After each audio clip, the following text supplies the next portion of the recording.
Oi, pessoal, tudo bem com vocês? Aqui é a professora Juliana falando, para efeito de gravação. Hoje são 5 de abril de 2020.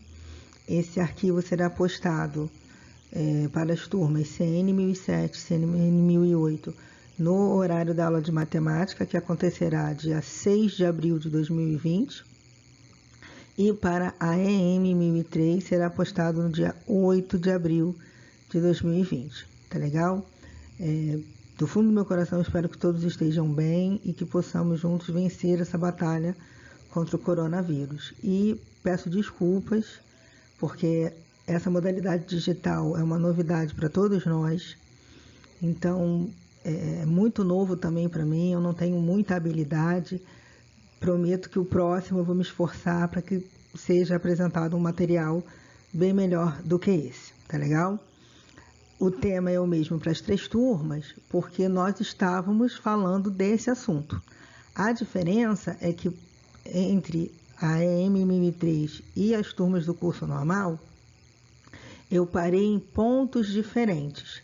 Na CN 1007, se eu não me engano, ainda ficaram exercícios do livro a serem corrigidos. Eu não tenho o livro de matemática em casa, não consigo baixá-lo em PDF. Então, se por acaso algum aluno da turma conseguir baixar esse livro e puder disponibilizar o link ou o próprio arquivo via a plataforma Classroom, tá? Eu agradeço enormemente, tá? Independente disso, a ideia é revisarmos primeiro e seguirmos a vida do ponto onde eu parei em cada turma. Então, a ideia desse arquivo hoje é essa. Então, a gente vai olhar novamente que a ideia de conjunto é justamente ser um conjunto de coisas. O conjunto pode ser uma coleção de brinquedos, de carros, pode ser uma coleção de lápis que você tenha, pode ser uma coleção de casas que você esteja olhando ao longo do seu bairro ou até da sua rua. Pode ser uma coleção de amigos, que eu espero que vocês tenham muitos. E, principalmente para a matemática, todo e qualquer número pertence a um conjunto. A especificidade desse número, a classificação que ele recebe, depende da sua necessidade. Então, só para não ficar laser, então, esse conjunto aqui, N, é o conjunto dos números naturais. Então, esse conjunto, a ideia dele é representar alguma contagem que foi feita.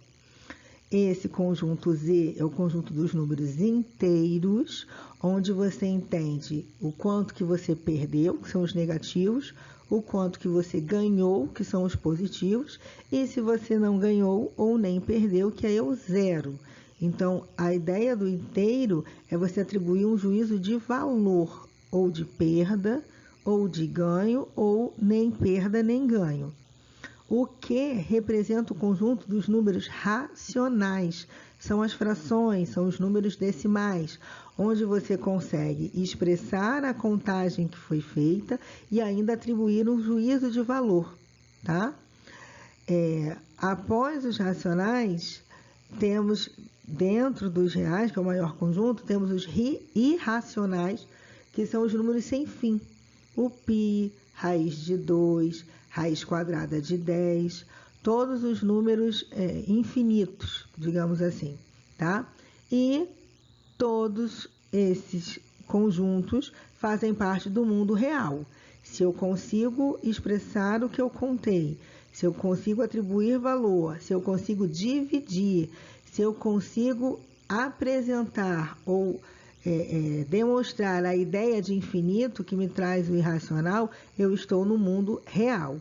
E esse conjunto aqui que está fora, representado pela letra C, você só irá conhecê-lo quando você chegar ao 3º ano, que é o conjunto dos números complexos. E aí os complexos representam a nossa imaginação. Se a gente pensa para concretizar. Então, o complexo, por definição, ele tem uma parte imaginária e tem que ter uma parte real. Então, por isso a gente estuda conjuntos. Além disso, todo e qualquer conjunto tem um nome. Esse nome é uma letra maiúscula, como está representado até aqui pelos conjuntos numéricos. E essas coisas que eu falei, esses objetos que a gente observa nos conjuntos, recebem o nome de elementos. E aí esses elementos podem ser números, podem ser letras minúsculas, podem ser objetos, como vocês viram nas outras figuras apresentadas. Aqui a nossa aula. A representação de um conjunto. Isso todos têm anotado no caderno, se eu não me engano. Eu posso apresentar um conjunto como extensão. O que seria a extensão? Literalmente, apresentar esse conjunto por extenso. Todo e qualquer conjunto, na hora que eu vou apresentá-lo, se eu parto para essa ideia de expor quem são os elementos, eu tenho que colocar na letra maiúscula, que é o nome do meu conjunto, e eu tenho que colocar esses elementos dentro de chaves. Esses elementos separados por vírgula, obviamente. Tem alguns casos que separam até com ponto e vírgula. Eu particularmente acho um exagero. Mas em livros mais formais de matemática, usam o ponto e vírgula como separador. Eu não prefiro, não gostaria de ter esse ponto e vírgula usado nesse momento. A gente vai deixá-lo para uma outra ocasião. Além disso, a ideia da representação por extensão nos permite entender com mais clareza se o conjunto que eu estou observando, o conjunto que eu estou trabalhando, é um conjunto finito ou infinito, tá? Por exemplo, se eu penso ou sou obrigada a pensar no conjunto dos números ímpares positivos, eu posso começar a escrevê-lo. 1, 3, 5, 7, 9, 11, assim vai, tá? Se ele está me pedindo como conjunto, não coloco um limitador, esse meu conjunto é um conjunto infinito. E aqui representado pela reticência. Notem que tem a letra maiúscula e esses elementos estão dentro de chaves. Da mesma forma que se for pedido para observar, ou se for pedido para pensar num conjunto de números pares positivos menores que 200, eu já tenho um limitador aqui que eu não tinha no anterior. Então, já que eu tenho um limitador, naturalmente eu tenho um conjunto finito. E aí, eu começando do 2, que é o menor par positivo, como ele impôs a condição de ser menor que 200, terminando no elemento 198. De novo, letra maiúscula. De novo, todos esses elementos dentro de chaves. Continuando, apresento por extensão ou eu posso apresentar como diagrama. Esse diagrama, vamos colocar assim, oficialmente, o nome dele é diagrama de Venn, em homenagem a John Venn, lógico inglês, matemático inglês, na contribuição de tudo que você escreveu por extenso, você pode representá-lo em como ele está disposto no espaço. Isso não significa que o elemento zero tenha que estar naquele posicionamento. Mas quando eu desenho o diagrama, eu tenho a ideia de que aqueles elementos fazem parte de um espaço. Esse meu espaço pode até, de repente, ser um todo, só que é um espaço. Então, me dá a ideia, de certa forma, espacial e me permite uma outra representação desses elementos, tá? Nesse caso aqui, nós temos um conjunto com 5 elementos, onde esse N literalmente representa quantidade. A é o conjunto, então, nitidamente, nós temos um conjunto de 5 elementos aí, tá? A outra possibilidade é que quando é apresentada uma característica do conjunto ou dos elementos em questão que você tem que pensar do conjunto, essa representação é chamada de compreensão. Eu ofereço a característica e a partir da característica a gente tem que encontrar os elementos. Então, por exemplo, essa é uma característica. Essa seria uma apresentação por compreensão. O conjunto A é um conjunto composto por elementos. E aí, o elemento aqui está representado pela letra X. A leitura dessa representação. O conjunto A é um conjunto que tem o elemento X, tal que é essa barra vertical aqui. Esse elemento X, ou esses vários elementos representados pela letra X, É um número par menor que 9. Então, ele soltou a característica. A partir dessa característica, você vai pensar que números são esses. Que números são pares menores que 9? Você teria 2, 4, 6 e 8, tá certo? Ali, até aquele momento, nós apresentamos como representar os conjuntos e apresentá-los. Agora vem consequências imediatas disso. Igualdade de conjuntos. Se eu tenho dois conjuntos iguais, é porque todos os seus elementos são iguais. A indicação A igual a B. Eu posso negar isso. A negação do igual é o diferente, tá? A outra situação é a relação de pertinência. Tá vendo esses símbolos aí, certo? O primeiro ezinho pertence. O segundo ezinho, que está cortado, não pertence. Por tudo o que é mais sagrado. Relação de pertinência é uma relação entre elemento e conjunto. Se é uma relação de pertinência para usarmos um desses dois símbolos, é porque eu estou me referindo a um elemento em relação a um conjunto. Então, aqui, eu tenho esse conjunto. Esses são os elementos do conjunto A. 6 pertence a A. Quando eu olho, o 6 está lá dentro. Então, 6 realmente é um elemento do conjunto A. 5 não pertence a A. Eu olho para o conjunto A, não vejo o elemento 5. Então, 5 não pertence a A. De novo, pertence e não pertence. É uma relação de elemento para conjunto. O conjunto universo é justamente o seu todo.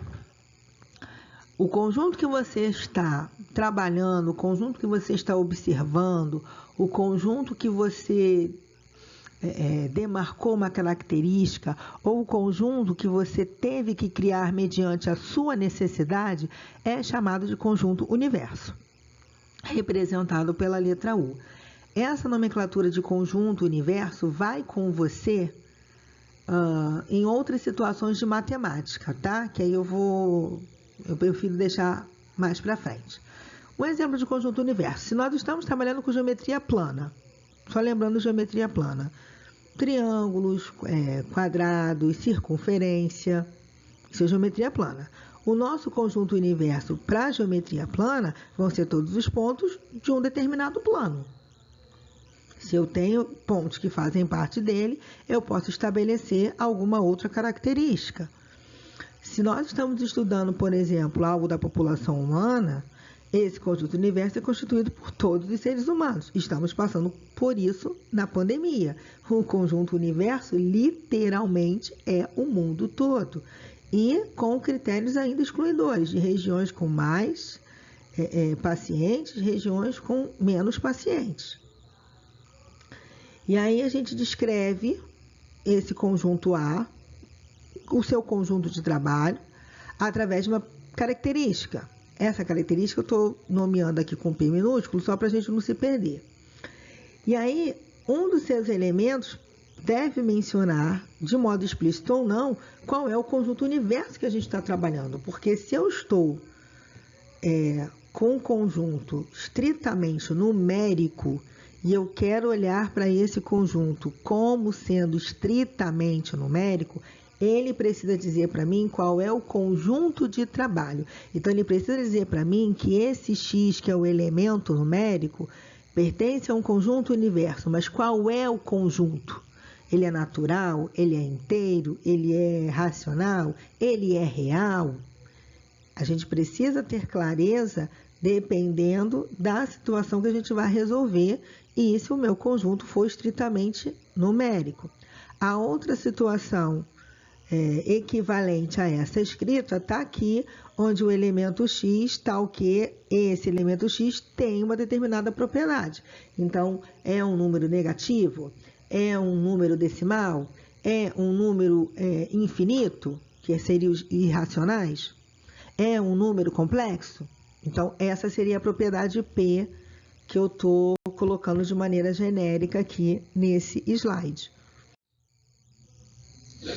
Coisas bem imediatas, desculpem aí, ó, vocês estão vendo a falha, né? Pode deixar, o próximo vai ser melhor. Conjunto unitário, pelo próprio nome, é o conjunto que tem um único elemento. Pelo amor do Senhor, gente, olha o nome, unitário, tá?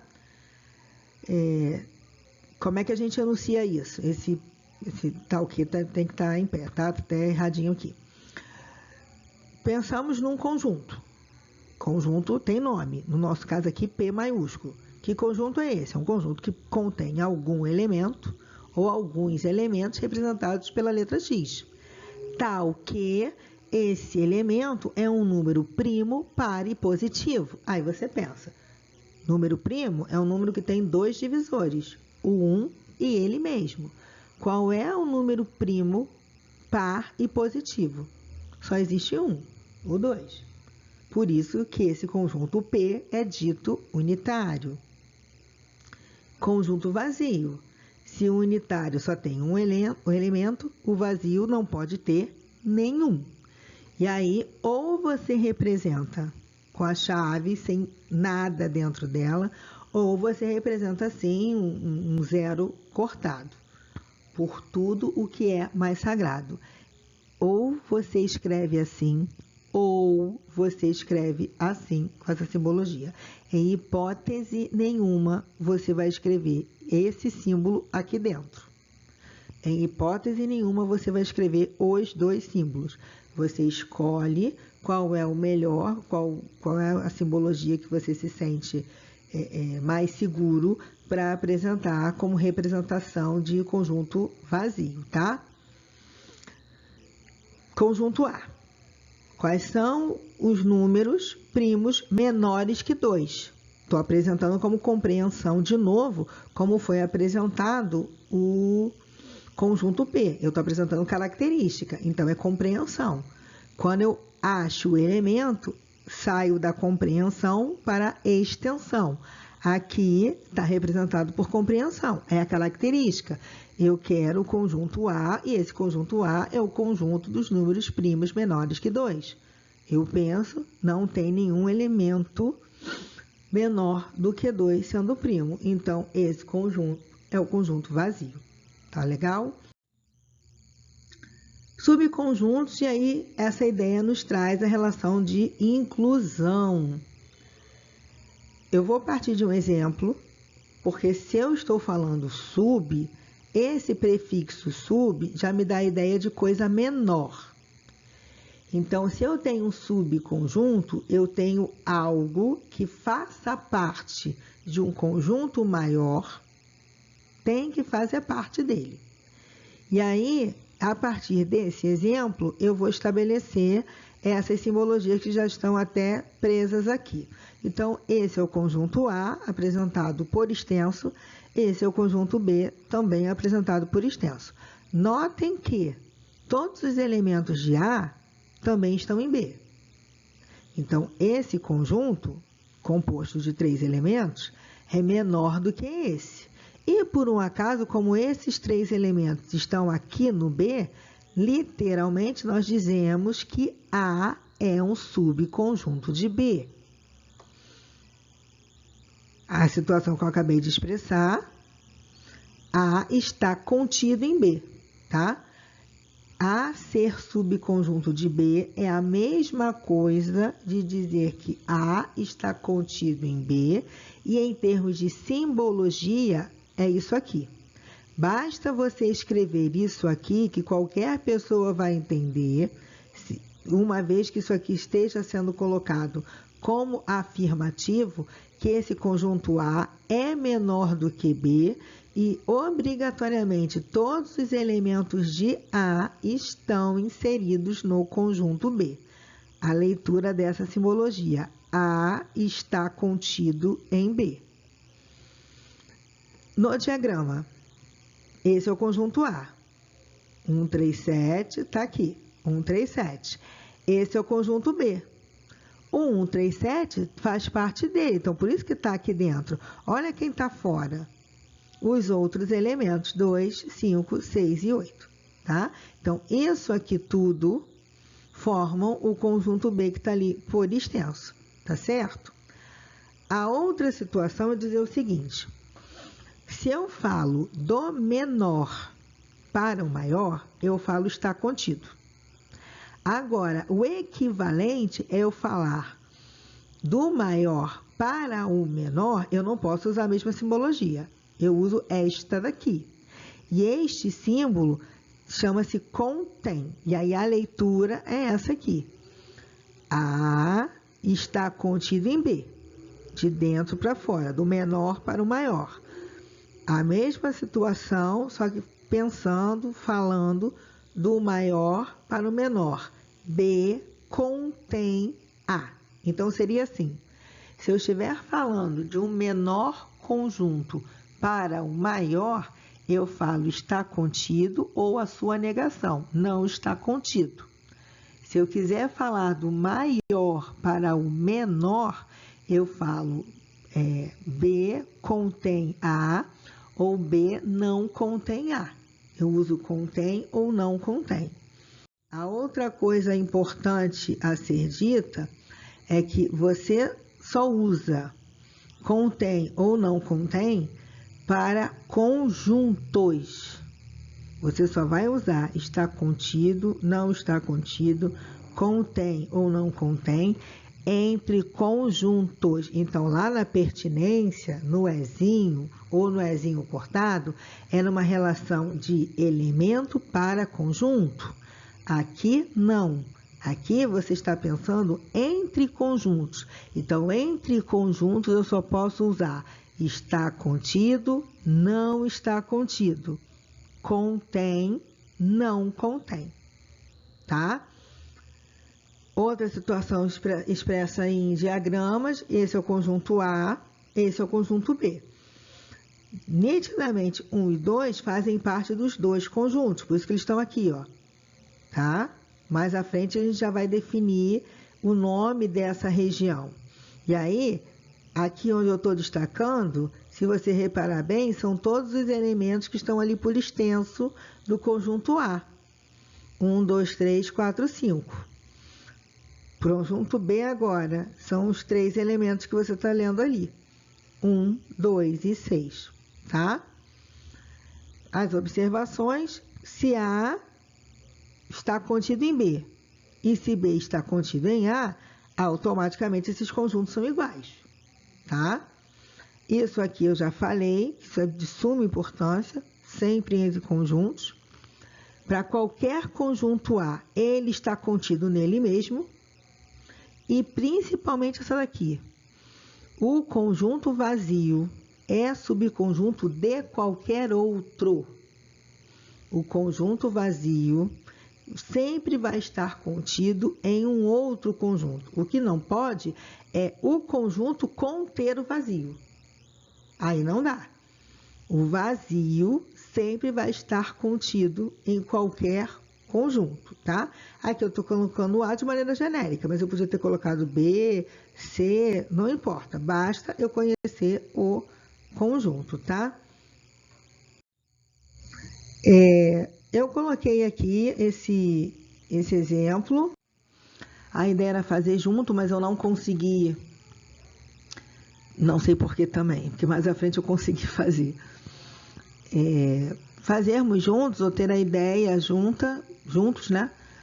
Só que aí, enfim, ficou dessa forma, mas é só para apresentar e estabelecer de uma vez por todas quando usar pertence, não pertence, está contido, não está contido, contém, não contém, tá? Ele apresenta para você 4 conjuntos, literalmente apresentados por extenso. Tipicamente, uma situação como essa, a apresentação desses conjuntos será por extenso, tá? E pede para você classificar cada afirmação dos itens em verdadeiro ou falso. Então, por exemplo, aqui, ele afirma que 3 pertence a B. Elemento, conjunto. Então, eu vou para o conjunto B, vejo quem são os elementos e me deparo com o elemento 3. Opa, 3, se está aqui, então 3 pertence a B. Verdadeiro. Essa é a mesma ideia, por exemplo, da letra B de bola. 6 não pertence a A. Aí, quando eu olho para o conjunto A, eu não vejo o elemento 6. Então, 6 realmente não pertence ao conjunto A. Então, isso é verdade. 2 pertence ao conjunto C. Eu olho para o conjunto C e não vejo o elemento 2. Só que ele me afirma que o 2 está lá, porque ele está me afirmando que pertence. Então, é falso. Tá legal, gente? Aqui, as outras situações são relações entre conjuntos. E aí, C está contido em B. Para isso ser verdade, todos os elementos de C têm que estar inseridos no conjunto B. Então, vamos comparar. O conjunto C é composto pelos elementos 3, 4 e 5. Quando olhamos para o conjunto B, nos deparamos com esses elementos. 3, 4 e 5 de novo. Então, eu estou vendo que todo o conjunto C realmente está inserido no conjunto B. Então, C está contido em B, é verdade. Diferente daqui. A não está contido em D. A é formado pelos elementos 1 e 2. D é formado por todos esses elementos. Então, alguma coisa estranha. 1 e 2, que compõem o conjunto A, estão inseridos no conjunto D. Então, A está contido em D. Ele está me afirmando que não está, então, por isso que é falso, tá? A outra situação está aqui, vou chamar a atenção, conjunto vazio sendo subconjunto de qualquer outro. Aqui, por um acaso, eu escolhi o B para mostrar. E essa situação aqui são diferentes porque não tem o mesmo elemento. Não tem os mesmos elementos. A, 1 e 2. C, 3, 4 e 5. Realmente, para serem diferentes, todos os elementos têm que ser diferentes, tá? Continuando aqui. Vamos começar a graça dessa história de conjuntos nessa fase, tá? Nós não somamos, nós não subtraímos ao pé da letra, como a gente está acostumado. Nós não multiplicamos, nós não dividimos conjuntos. Essas operações, quando a gente enuncia, temos ideias envolvidas. E aí, a primeira operação que a gente apresenta é a união. A união também pode ser chamada de reunião.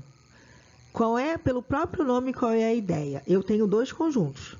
Cada conjunto terá elementos. Se eu estou unindo esses conjuntos, eu estou juntando todos esses elementos. Por isso, esse ou.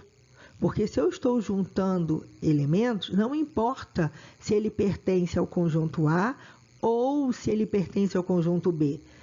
A ideia de união é juntar todo mundo, então não importa a qual conjunto ele pertença. Então, está aqui o enunciado formal. Esse uzinho para cima é o símbolo de união. Leitura: A, união B. Leitura: A, união B. X, que é o elemento que vai fazer parte, ou os elementos que farão parte dessa união, tal que X vai ser um elemento que pertence ao conjunto A, ou esse X vai ser um elemento que pertence ao conjunto B. Guardem que união vai ser identificada sempre por esse conectivo ou. No diagrama, lembra da história do conjunto universo? Olha aqui representado pelo U. Então, esses conjuntos fazem parte de um conjunto universo maior.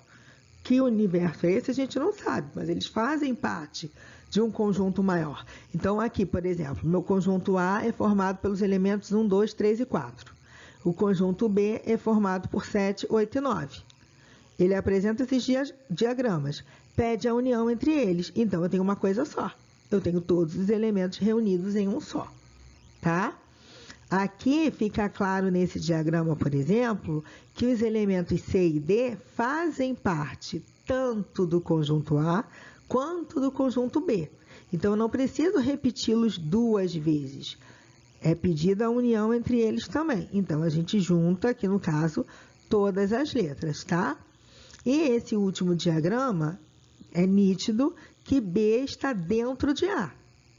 Se B está dentro de A, significa que B está contido em A. Então, todos os elementos de B são elementos de A. Por isso que a união entre eles é o próprio conjunto A.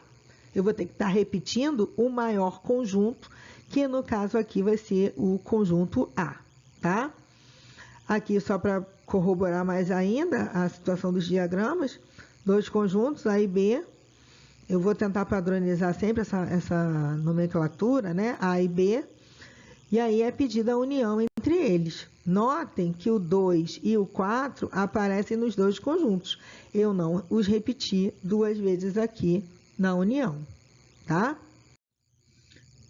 Vamos seguir, porque agora eu consigo definir essa região. Essa região, que é a região incomum, que apresenta os elementos que aparecem nos dois conjuntos ao mesmo tempo, essa operação é chamada de interseção. E aí vem a sutil diferença. Lá na união, a ideia é juntar tudo. Na interseção, é uma leve comparação. A gente vai entender nos dois conjuntos se existem elementos que aparecem nos dois ao mesmo tempo. Por isso, esse conectivo E está aqui grifado, tá? União ou interseção E. A simbologia está aqui. Esse Uzinho para baixo significa interseção. Leitura disso, A interseção B. Leitura A interseção B, onde X é um elemento que faça parte dessa interseção e tal que esse elemento pertence ao conjunto A e obrigatoriamente tem que pertencer ao conjunto B. No diagrama, aqui eu tenho esses elementos que aparecem tanto no conjunto A quanto no conjunto B. Então, a interseção entre A e B, nesse caso, são os elementos C e D. Aqui, o conjunto A é composto por 2, 3 e 5. O conjunto B é composto por 4, 6 e 7. Esses elementos não tem nada a ver com esse. Não tem nenhum elemento em comum. Então, a interseção é vazia. Para eu não escrever o zero, não existe essa representação como conjunto, então a gente vai usar a simbologia do conjunto vazio. Eu estou optando por essa. Se você preferir colocar as chaves sem nada, aí fique à vontade, tá? A outra situação, o conjunto E está dentro do conjunto F. Isso significa que o conjunto E é subconjunto do conjunto F. Se esse conjunto E é subconjunto do F, todos os elementos de E fazem parte do conjunto F. Então, eles são os elementos em comum. E interseção a F tem que ser o menor, que é o E. Então, nota, o exemplo anterior parecido com esse, semelhante a esse, dizia que A estava dentro de B. Então, na hora da união, a resposta era o maior. Aqui na interseção é o contrário. E é subconjunto de F. Então, como é interseção, a resposta é o menor. Tá, gente? E aí, de novo, um exemplo para corroborar o diagrama. Os diagramas apresentados aqui em cima. Dois conjuntos. Nitidamente, 2 e 4 aparecem tanto no conjunto A quanto tanto no conjunto B. E ele pede a interseção. Esqueci do zero, ó. 0, 2 e 4 são o conjunto interseção entre A e B, tá? Diferença. Você pode estar pensando nesse momento assim, mas professora, a senhora falou que a gente não subtrai, e não subtrai. Esse nome diferença é um nome que marca uma outra comparação que você vai fazer, um outro tipo de comparação que você vai fazer. Em conjuntos, a gente não subtrai elementos, mas a gente acaba meio que os comparando. Por exemplo, na interseção, nós comparamos e vimos quais elementos, ou se existiam elementos que apareciam nos dois conjuntos ao mesmo tempo. Na diferença, Eu não escrevi aqui, mas se atentem. A ordem importa. Então, quando a gente escreve, por exemplo, aqui, a leitura disso, A diferença B. Leitura, A diferença B. Eu vou ter que olhar todos os elementos que estão no primeiro conjunto, que no meu caso aqui é o A, e não podem estar no B, ou não estão no B. Então, quem comanda na diferença é o primeiro conjunto. Se eu estou escrevendo aqui A menos B, é o conjunto A que vai comandar. Se por um acaso tivesse escrito aqui B menos A, seria o B que estaria comandando, tá? Diferença significa isso. Todos os elementos do primeiro conjunto que não pertençam ao segundo, que é a leitura que você está fazendo aqui no formal. X é um elemento tal que esse elemento que você esteja pensando tem que pertencer ao A, que é o primeiro conjunto ali escrito, e esse elemento não pode pertencer ao segundo, que é o B. Como é que você vai olhar isso no diagrama? Para essa situação aqui, por exemplo, o meu conjunto A é o conjunto formado por A, B, C, D.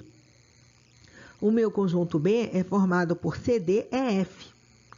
Eu não posso olhar para esses dois elementos porque eles fazem parte de A, mas eles também fazem parte de B. Então, eu não posso. Eu tenho que excluir quem está no segundo. Se eu excluo quem está no segundo, olha quem me sobra. A e B. Ah, professor, então, mas por que eu não escrevo E e F? Porque E e F pertencem exclusivamente ao conjunto B. Olha como é que está escrito aqui. A diferença B. Então, quem comanda é o A. Você vai descartar, vamos colocar assim, o B. Você vai fazer uma espécie de comparação e vai entender o seguinte. Opa, A, B, C, D. Se o C, D também estão lá, eu não posso escrevê-los. Nem me interessa os outros. Se os comuns eu não posso escrever, quem é a minha sobra do conjunto A? São os elementos A e B, tá? A mesma ideia aqui, por exemplo. 2, 3 e 5 formam o conjunto A. 4, 6 e 7 formam o conjunto B. Ele quer a diferença. Não tem nenhum elemento de A que faça parte de B. Por isso que a resposta é o A. São todos os elementos que pertencem a A e não estão no conjunto B. Por isso que a gente escreve aqui de maneira simplificada. Isso está correto nessa situação aqui, nesse caso aqui, que a diferença B vai ser, por um acaso, o próprio conjunto A. Aqui, que é o caso acho mais difícil de visualizar, você está vendo o conjunto B todo inserido no conjunto A. Isso significa que o seu conjunto B é composto pelos elementos 4, 6 e 8. E o seu conjunto A é composto por 2, 4, 6, 8 e 10. Pensando na definição de diferença, são todos os que estão em A e não estão em B, já que a ordem definida foi essa aqui, A diferença B. 4, 6 e 8 fazem parte dos dois conjuntos. Então, eu não posso, em hipótese nenhuma, estar escrevendo 4, 6 e 8. Quem nos sobra para escrever? 2 e 10. Eu mostrei na sala seria uma técnica, uma estratégia para você não se perder nisso. Risca os elementos. O que eu estou chamando de riscar? Aqui. 1, 2, 3, 4, 5 para A. 2, 4, 6, 8 para B. Aí você viria aqui, ó, riscaria o 2. Troquei. Você riscaria aqui o 2. Riscaria aqui também o 2. Riscaria o 4. Também riscaria o 4. Como ele escreveu A menos B, você vai olhar para o A. O que sobrou do A? 1, 3 e 5, que é a sua resposta aqui, ó. Tá certo? Se aqui tivesse escrito B menos A, se aqui, como resposta, 6 e 8. Tá? É o que seria a sobra de B se aqui fosse B diferença A. No diagrama, é a situação de exclusão. Esse que está em amarelo são justamente os elementos que pertencem exclusivamente ao conjunto A. E aí eu tenho um caso específico de diferença que é chamado de complementar de um conjunto em relação ao outro. Só que para falarmos em complementar, eu tenho uma condição. Eu tenho que ter subconjunto envolvido. Então, essa diferença aqui definida tem uma condição para ser complementar. B tem que estar contido em A. Se isso acontece, eu deixo de falar a palavra diferença para falar complementar de B em relação a A, indicado por isso aqui. Cuidado que esse B, ele é expoente, tá? Ele tinha que estar mais grudadinho no C. Eu não consegui fazer isso aqui no PowerPoint, tá? Mas a ideia é essa, é você ter um C bem grandão, com um A aqui na parte de baixo maiúsculo, porque é nome de conjunto, e um B aqui mais para cima, maiúsculo também, porque está representando o conjunto. Se você está lendo isso aqui, a leitura é complementar de B em relação a A. Só que a ideia de conta que você tem é essa daqui, A menos B. Se por um acaso tivesse escrito C aqui no lugar do A fosse um B e aqui em cima fosse um A, a sua conta aqui seria B menos A. Então, você estaria dizendo que o A que é o subconjunto de B, tá? Essa situação aqui, obrigatoriamente, o conjunto de cima tem que fazer parte do conjunto de baixo. O conjunto de cima é subconjunto, porque está contido no conjunto de baixo. Então, tá aqui o exemplo. Esse é o meu conjunto B, esse é o meu conjunto A. Nitidamente, 2 e 3 estão aqui também inseridos no A. Então, eu posso falar em diferença, só que eu posso ser mais específica. Eu posso falar em complementar de B em relação a A. Qual é a conta que está implícita nisso? A diferença B. Então, eu penso nesses riscos, como eu fiz ali no anterior, risquei o 2, risquei o 3, o que vai me sobrar? 0, 1 e 4. No diagrama, inclusive, fica mais fácil ver que são os elementos aqui, ó, que sobram do A. Tá, gente? E aí, vamos à série de exemplos. Se ficou alguma dúvida até então nessa parte de teoria, anota que na nossa próxima aula na plataforma eu vou entender como é que a gente vai conseguir tirar dúvidas em relação à parte de teoria ou até os exemplos ou o reforço de ideias que eu vou anunciar no final da aula, tá? E aí nós vamos começar uma série de exemplos a partir de agora que envolvam tudo que nós falamos até aqui. Então, vamos lá. Essa é uma questão de concurso, se eu não me engano, da Federal de Alagoas, não tenho muita certeza, mas eu acho que é. Ele te oferece 3 conjuntos. E ele pede para você calcular aquilo ali. Calcular, né? Apresentar. E aí, como é que eu faço a leitura disso? A interseção a B interseção C. E aí, esse B interseção C está dentro de parênteses. Essas aqui são as opções, já que é uma questão de concurso. E aí, a gente sabe, desde sempre, que todas as expressões que trazem sinais gráficos, o que seriam os sinais gráficos? Parênteses, nessa ordem, tá? Parênteses, colchetes e chaves. A gente tem que obedecer essa ordem de resolução. Então, se ali eu estou vendo parênteses, a gente precisa resolver o parênteses primeiro. Então, tá lá. B interseção C. Se é interseção, eu vou olhar para o conjunto B e para o conjunto C e ver quais elementos aparecem nos dois ao mesmo tempo. E aí a gente repara que os elementos 5, 6 e 9 fazem parte tanto do B quanto do C, que é o que ele está pedindo dentro do parênteses. Só que não acabamos. E olha aqui o cuidado. Um candidato desavisado já marcaria a letra A. Mas ele não quer a interseção entre B e C. Ele quer a interseção a isso. Então, por isso que eu fiz questão aqui, eu não tinha essa necessidade, tá?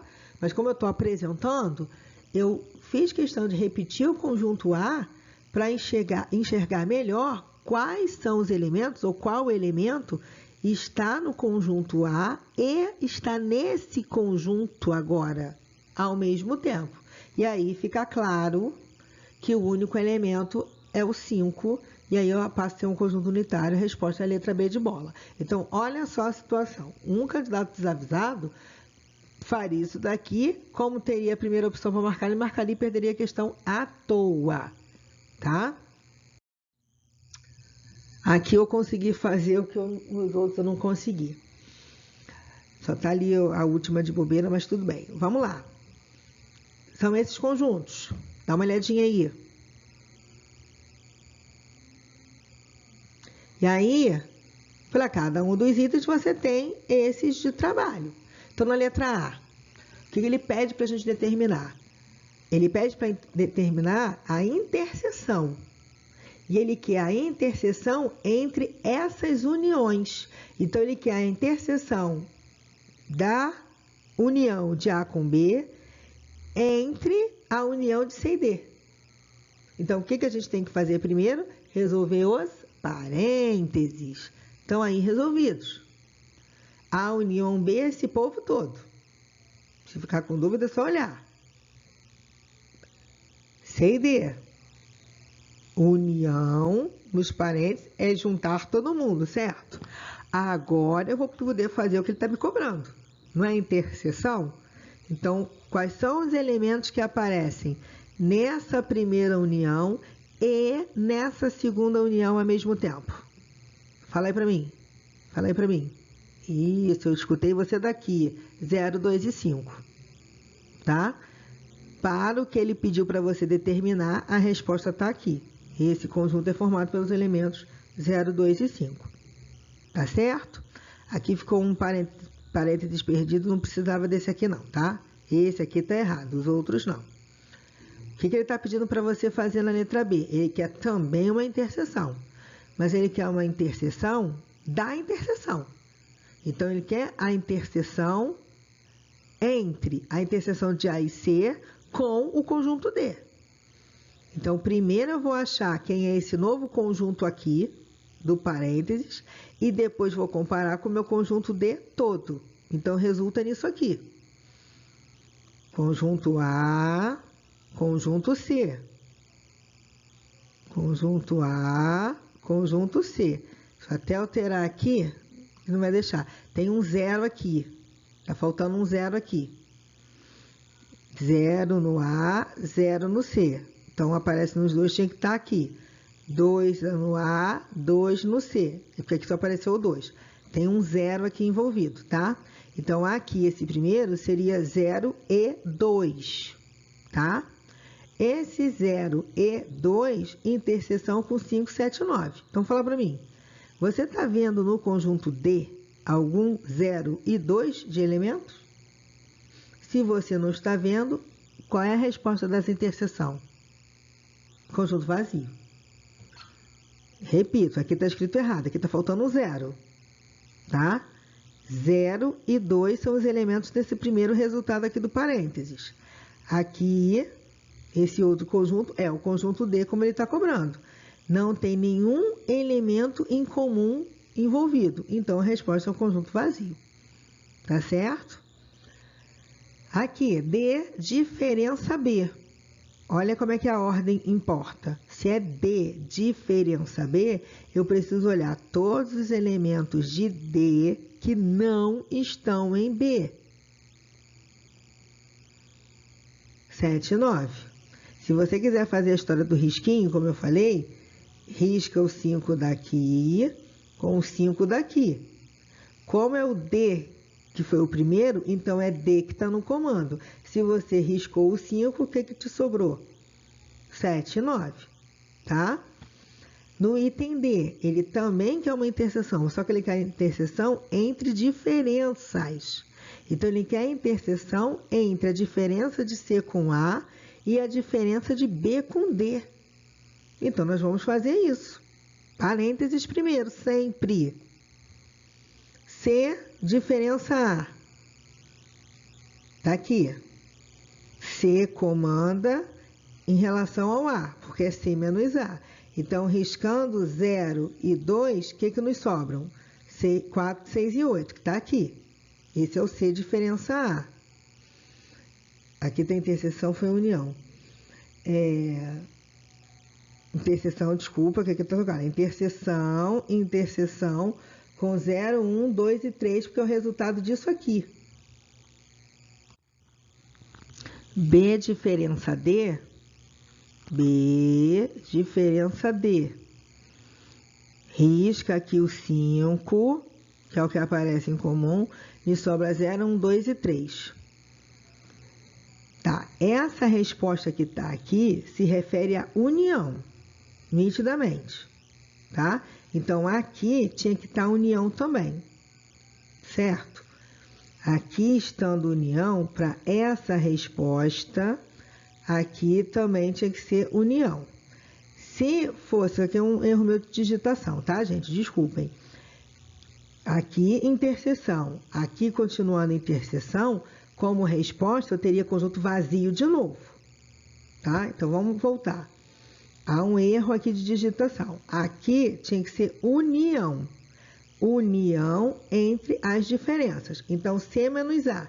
Tá aqui o C menos A, ou C diferença A. É tudo que tem em C e não tem em A. Tá aqui. B diferença D. É tudo que tem em B e não tem em D. Tá aqui. Sendo união, a ideia de união é juntar todos eles. Tá certo? União, juntar. Se aqui fosse uma interseção, aqui eu teria conjunto vazio como resposta final. Eu não teria elemento nenhum em comum. E aqui, complementar de A em relação a B, porque o A é o cara que está em cima agora. Se eu estou lendo complementar de A em relação a B, obrigatoriamente, para isso existir, A tem que ser subconjunto de B.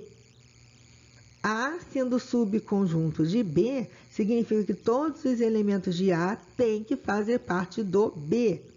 E acontece. Se você comparar, a ideia que está implícita aqui é B diferença A, porque A está contido em B. Aí eu olho, todos os elementos de A realmente estão em B.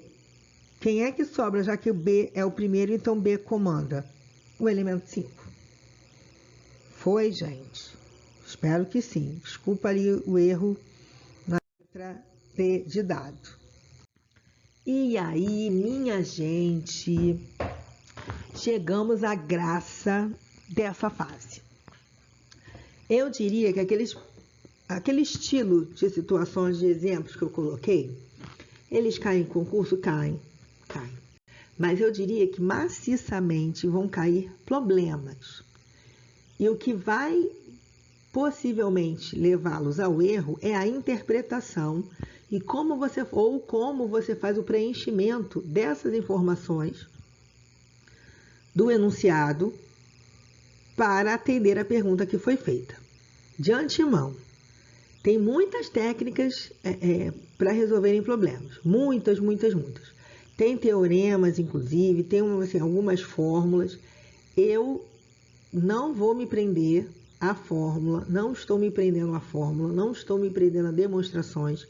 Primeiro que tem isso no seu livro, tem demonstrações no seu livro, e a gente não pode perder mais tempo do que a gente já perdeu. A gente já está lutando tanto, né? E já está vivendo, tendo que passar por isso, por proteção, então a gente não pode perder mais tempo, tá? Se você quiser uma outra alternativa ou quiser procurar fórmulas ou outras estratégias, isso está no seu livro. Não precisa nem ir tanto para a internet. A internet pode acabar até te embolando. O seu livro tem isso e com demonstração, tá?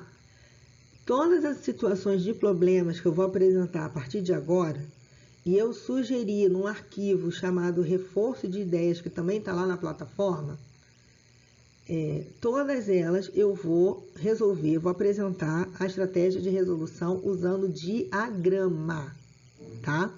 Eu, professora Juliana, acho que fica muito mais fácil você interpretar os enunciados traduzindo para o diagrama. Então, vamos lá. Inclusive, você vai ver aqui numerações diferentes, porque nesse reforço de ideias eu ofereci alguns problemas e esses que eu estou apresentando aqui estão lá.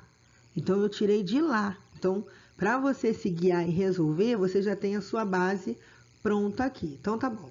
Primeiro exercício, o primeiro problema é esse. Ele fala de 2 jornais, A e B. Juntos, esses jornais possuem 4.000 leitores, ou seja, quando eu somo a quantidade de leitores do jornal A com a quantidade de leitores do jornal B, eu tenho um total de 4.000 eleitores. O jornal A tem 3.400 leitores. E os 2 jornais têm 900 leitores em comum. Então, o que seriam esses 900 leitores comuns? Significam que eu tenho 900 pessoas que leem o jornal A e o jornal B ao mesmo tempo. E ele te pergunta quantos são os leitores do jornal B. A resposta está muito óbvia, eu acredito. Se não está óbvia para você, como é que a gente estrutura, como é que a gente traduz, transcreve esse enunciado para matemática? Primeira coisa, eu preciso escrever, deixar bem claro quem é o meu conjunto universo. Eu estou olhando para uma cidade e eu estou olhando para quantas pessoas? 4.000. Ele fala isso para mim. Tem juntos 4.000 eleitores. Então, esse é o meu conjunto universo. Esses jornais são 2 conjuntos. O conjunto A e o conjunto B. Certo? Até pelas cores, eu acho que vai ficar mais fácil para você se guiar. Você concorda comigo que essa região aqui, que eu estou passando o laser, é a região que tem os leitores que leem o jornal A e o jornal B ao mesmo tempo? Concorda comigo? Eu sei que você concorda. Então, essa região aqui, eu tenho a informação dela. Qual é o número que vai ter que ser inserido aqui? 900. E aí, primeira situação. Primeira não, né? A primeira é o conjunto universo, que eu estou colocando aqui no retângulo, como se fosse o plano, né? Representando o plano. Conjunto A, conjunto B. Todos esses problemas a gente tem que começar escrevendo as interseções. Como aqui só tem 2 conjuntos, eu só tenho uma interseção. A gente já vai ver que eu posso ter 3 conjuntos. Eu poderia até ter mais, mas a gente só vai conseguir olhar sempre aos pares. E tradicionalmente esses problemas, nessa situação, nessa estratégia de resolução como diagrama, vai ter um limitador. A gente vai desenhar 3 diagramas, no máximo, tá? Então, voltando aqui. Para essa estratégia de resolução, a gente começa sempre escrevendo a interseção. Onde é que está a interseção no nosso enunciado? 900 leitores comuns. Opa, comum, então serve para A, como serve para B. E aí, entenda uma coisa. Ele fala para mim que o jornal A tem isso aqui tudo de leitores. Acompanha bem aqui o laser. Isso aqui que eu estou contornando com o laser é o meu conjunto A todinho. E segundo ele, o meu conjunto A todinho tem 3.400 leitores. Só que desses 3.400 leitores, você concorda que você já tem uma quantidade lá dentro? Esse 900 também não está aqui dentro? Olha aqui, ó. Olha aqui o conjunto A. Então, esse 900 também está lá dentro, não está? Então, eu preciso deixar claro aqui esse desconto do comum. Como é que eu deixo claro isso? Aqui, nesse momento, eu estou escrevendo. No próximo, eu não vou escrever mais. São 3.400. Menos os 900 que já estão lá dentro, me sobram 2.500 leitores. Então, assim, esse jornal A, 2.500 pessoas leem apenas o jornal A. 900 leem A e B. Aí, olha só, 2.500 mais 900 dá 3.400, que é a informação. Como ele te pergunta quantos são os leitores do jornal B, aquilo que você não sabe, você chama de X, tá? Como é que fica essa equação, ou como é que você pensa? O seu todo é 4.000? Então tá. Você escreve tudo que você tem aqui. 2.500 mais 900 mais X tem que dar o meu universo, 4.000. Um detalhe importante aqui é que ele não diz se tem pessoas que não leem os 2 jornais. Ele poderia dizer, ele está partindo do pressuposto que as 4.000 pessoas que foram entrevistadas responderam que leem algum jornal. Se aqui no enunciado tivesse dito uma determinada quantidade de pessoas que não leem nem o jornal A, nem o jornal B, essa quantidade teria que ser escrita aqui fora do diagrama, tá? No próximo problema acho que vai ficar mais claro isso, tá bom? Então vamos voltar aqui para resolver, que ele quer saber quantos são os leitores do jornal B. Então eu tenho 2.500 mais 900 mais x, dando 4.000, certo? 2.500 mais 900 continua sendo 3.400, mais x igual a 4.000. Então, fica nítido que esse meu x é 600, tá? Se o meu x é 600, cuidado. A pergunta dele não são quantas pessoas leem apenas o jornal B. Ele está te perguntando o total de pessoas, porque quando se fala quantos são leitores do jornal B, você tem que estar somando o 600 com o 900, porque o 900 também lê B. Então, 900 com esses 600, você tem 1.500 pessoas. E aí, você vai entender esse total aqui. Quando você somar, qual vai ser a sua prova real, né? 2.500 mais 900 mais 600, obviamente, vai dar o 4.000. Tá bom, gente? A outra possibilidade, que aí vocês vão ver, eu não gosto muito, porque se ele coloca no enunciado muita coisa venenosa, um aluno bem treinado pode acabar errando. Aqui, por exemplo, 3.400 mais 900 daria 4.300. 4.300 para esse todo, eu passei de 300. Então, teria um aluno que desavisado colocaria 300 aqui, por exemplo. E não é assim. Cuidado com isso, tá? Essa situação que eu acabei de sinalizar acontece aqui. Está numerado como 4, porque no arquivo reforço de ideias, ele lá é o número 4. A maioria dos problemas de conjuntos, nessa configuração que eu estou apresentando, ele traz informações. Quanto maior for a quantidade de informações envolvidas, você tem que entender com clareza onde você vai inseri-las, tá? Você tem... ele começa ao contrário, né? Ele te oferece o conjunto universo aqui embaixo, são 300 alunos. Desses 300 alunos, ele te oferece o todo. 200 estudam francês, 130 estudam inglês. Só que ele quer saber quantos alunos estudam inglês e francês, ou seja, quantos alunos estudam os dois idiomas ao mesmo tempo.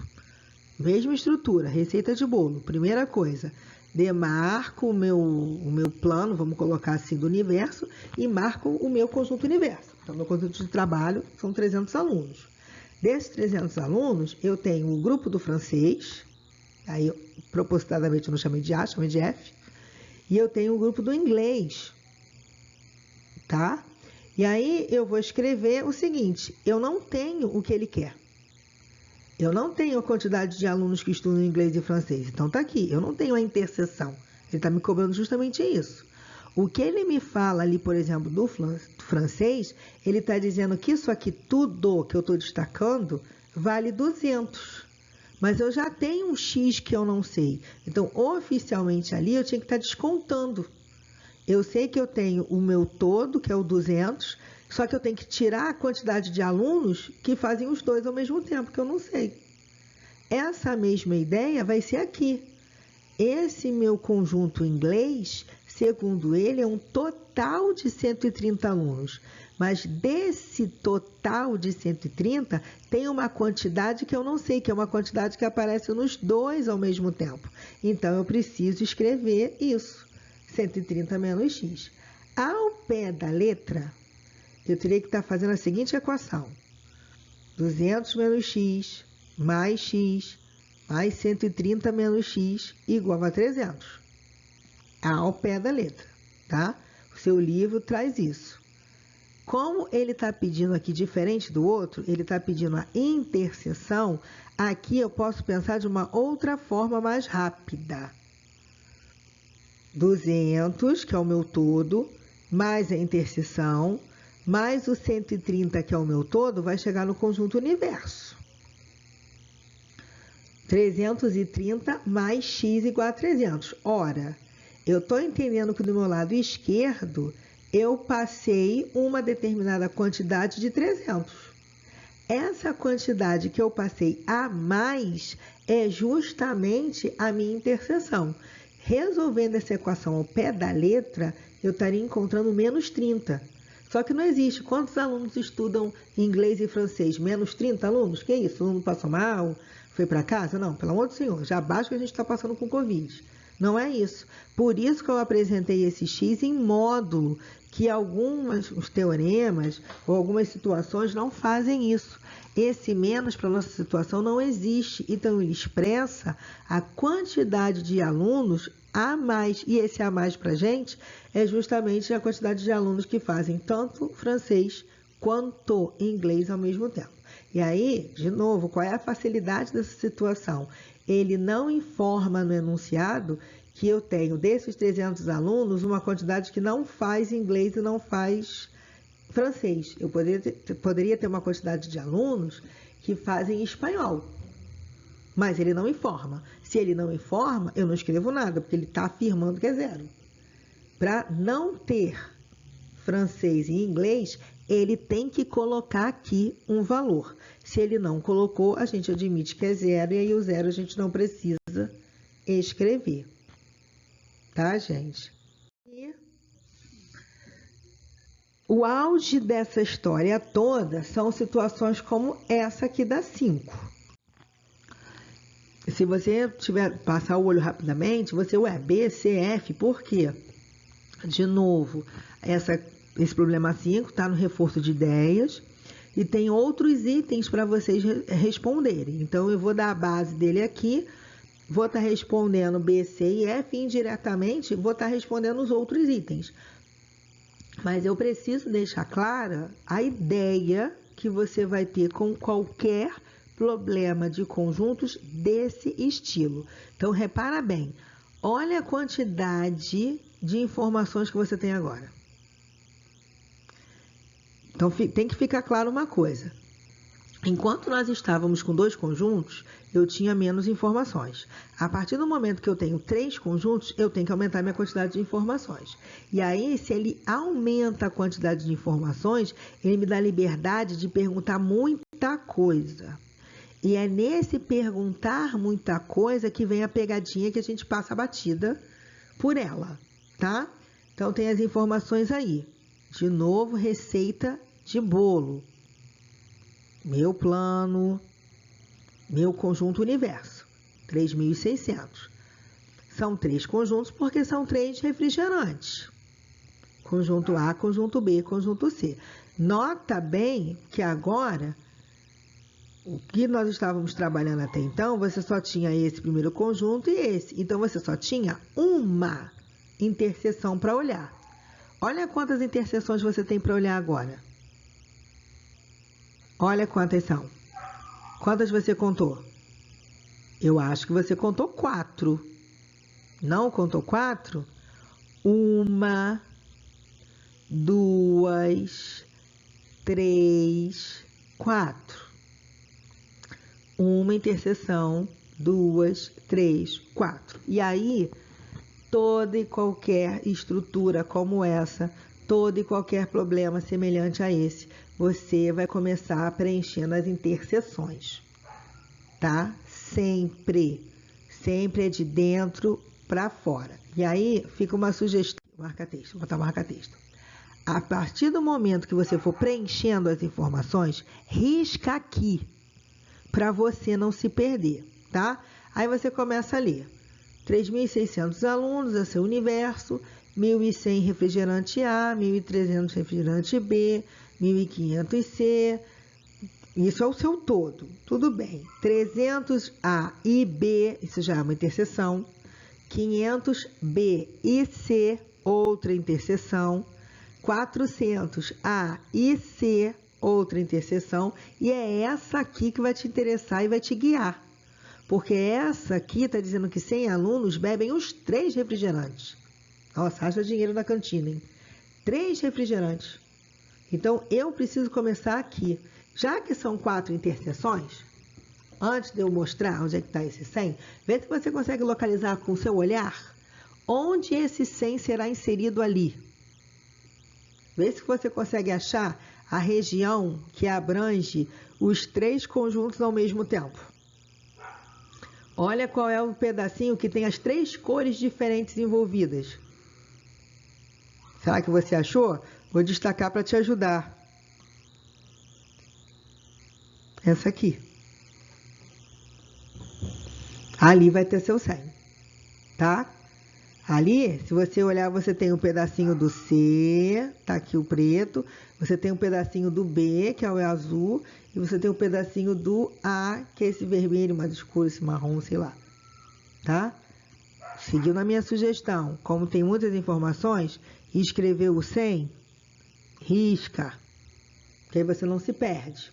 E aí, já que são as interseções, você vai escolher. Você tem essas 3 aqui para escrever. A ordem não importa, tá? Eu, por um acaso, se não me engano aqui, acho que eu coloquei A e C primeiro. Mas se você quisesse começar por A e B, B e C, tanto faz. A ordem não importa. Nessa estrutura, de cara, primeiro a interseção dos 3, e aí depois você tem que fazer o desconto. Porque, por exemplo, A e C, deixa eu ver se é A e C que eu escrevi, isso mesmo, A e C. Ele diz para você que A e C é um total de 400 alunos. Só que essa região está aqui dentro, ó. Olha aqui. Olha ela aqui dentro. E aí, se ela está aqui dentro, o meu total é 400. Se eu já tenho 100, para 400 faltam 300. Lembra que eu falei que eu não ia escrever mais?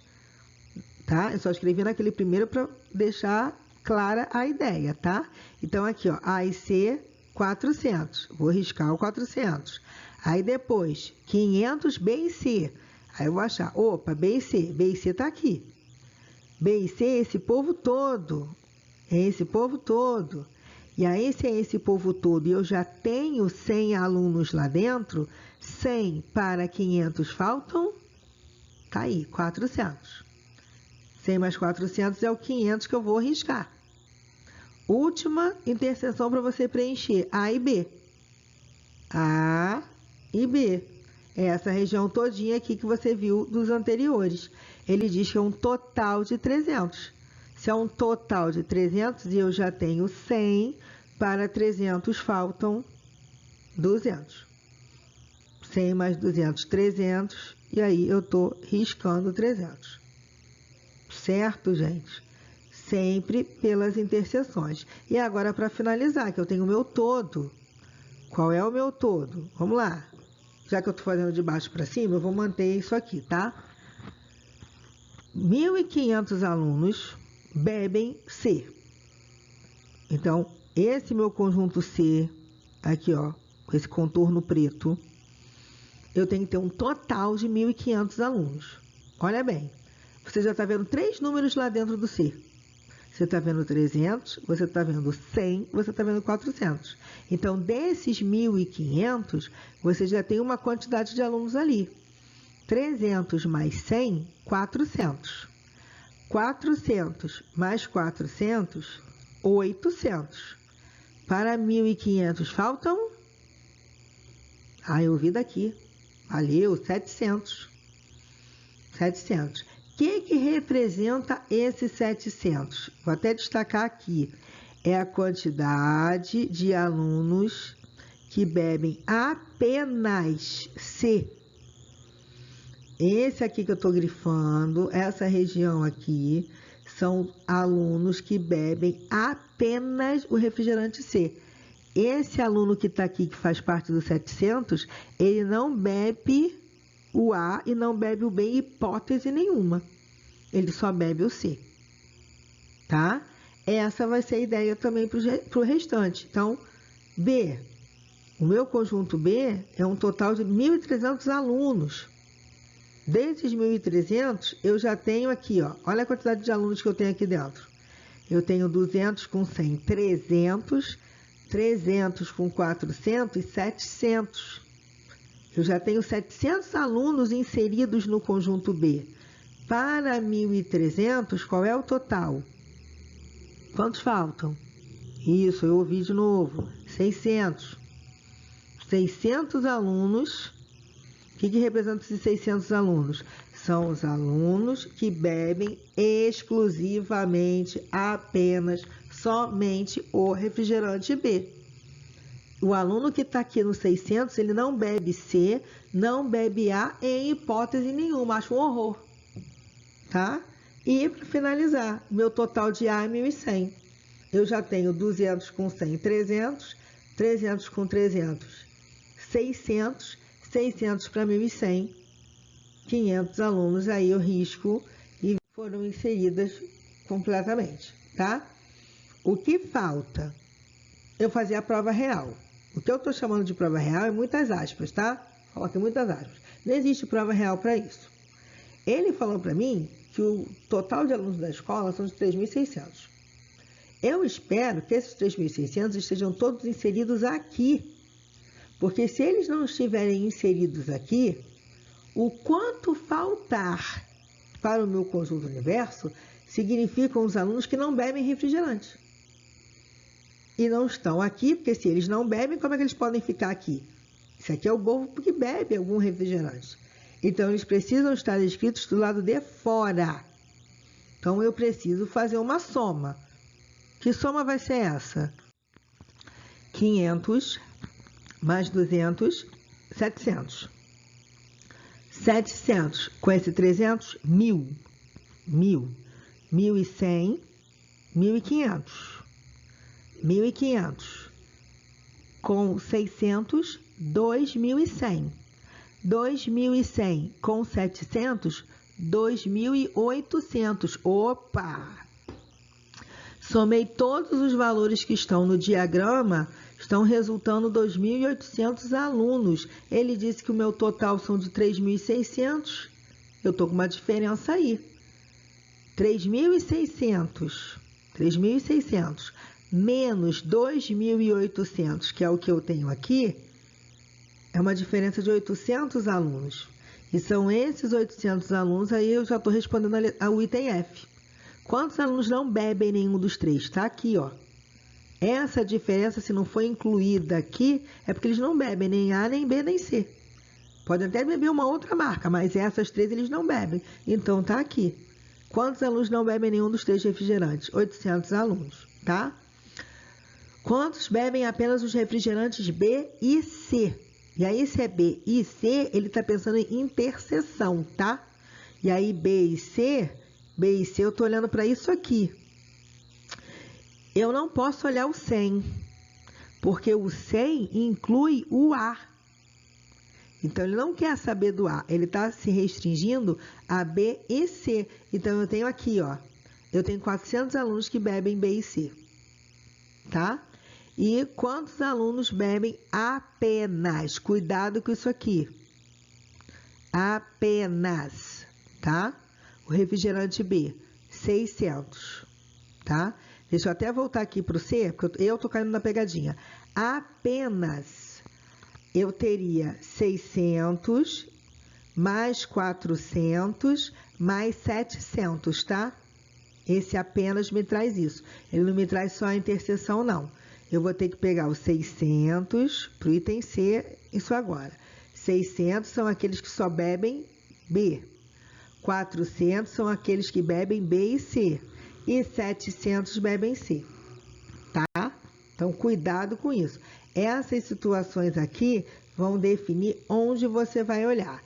Então, 600 aqui, 400 aqui, 800 aqui, tá? Cuidado, porque se ele perguntasse aqui apenas todos os refrigerantes, como ele está excluindo aqui, tá? Você vai olhar como ele está botando como interseção, você só vai olhar o 400. Se fosse apenas os alunos ou todos os alunos que bebem B e C, eu teria que estar incluindo os 600 e os 700, tá bom? Então, repetindo aqui, 600, 400 e aqui o 800. Tá legal, pessoal? E aí, com isso, a gente encerra a aula. A ideia é sempre fazer esses arquivos assim com mais ou menos a duração da nossa aula, que seria 1h30, tal. a tentativa é menos, mas eu nunca consigo falar. Repetindo, qual é a minha intenção?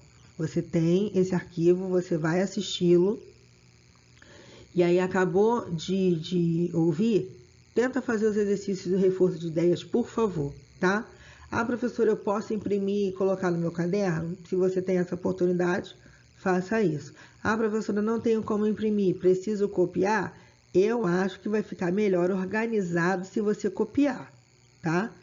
Acho. Se você não quiser copiar, então deixa bem claro, bota a data da aula, e aí para CN 1007 para CN 1008 seria 6 de abril de 2020, para a 1003 do ensino médio regular seria 8 de abril, exercícios referentes à aula sobre conjuntos. E aí, número 1, número 2, independente se estejam resolvidos no arquivo ou não, tá? Professora, eu vou imprimir, vou colar no meu caderno e vou resolver em cima dessa folha colada. Aí é com você, tá? Mas eu gostaria muito que esse reforço de ideias ficasse registrado no seu caderno, tá bom? Anotem as dúvidas para a gente tirar na próxima aula.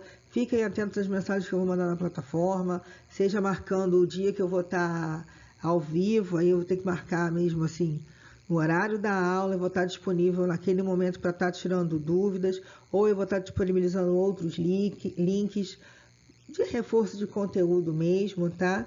Ou qualquer outra situação extrema, tá? Fica a minha mensagem.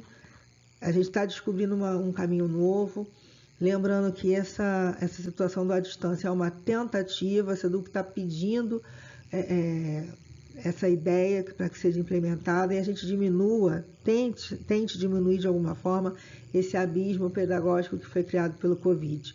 Primeiro a gente sobrevive, depois a gente vence essa batalha contra o vírus, depois a vida vai seguir e a gente vai ver o que vai acontecer. Tá legal, pessoal? Estudem. Muito obrigada pela atenção e até a próxima aula. Tchau, tchau.